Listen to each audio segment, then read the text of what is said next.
देखो, वो मुझे क्या मुख्यमंत्री बनाएगा? बीएसपी में आने के बाद उसकी किस्मत खुली है। पहले वो बहुत पार्टियों में रहा, वो कभी चुनाव नहीं जीता। आप इतिहास उठाकर देख लो उसका राजनीति। बहुत सी पार्टियों में रहा, जनता दल में रहा, लोक दल में रहा, किसी भी पार्टी में वो चुनाव नहीं जीता। जब वो बीएसपी में आया तो पहली बार उसकी किस्मत खुली और वो एमएलए बना। तो ये जो हवाई बातें हैं तो वो बेकार हैं। तो इसलिए जो मैं आपको ये बताना चाह रही हूँ कि ये जरूर जिस भी पार्टी में जाता, अभी जैसे बीजेपी वाले उसको ढो के चलते रहे 5 साल तक, उसको समझाते रहे भाई हमें सर्व समाज को लेके चलना है, तो लेकिन वो नहीं माना। तो अब आप तो देखो उसकी लैंग्वेज, आप लोगों को मालूम है उनकी लैंग्वेज किस किस्म की है।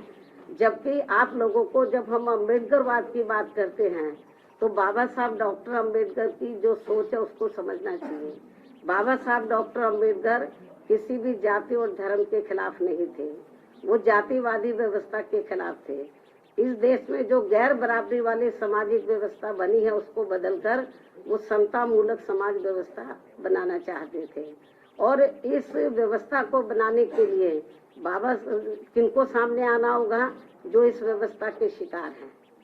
तो जो इस व्यवस्था के शिकार हैं उनको, अपर कास्ट को भी साथ में लेकर जब सर्व समाज में भाईचारा पैदा हो जाएगा तो तभी तो समता मूलक समाज बनेगा।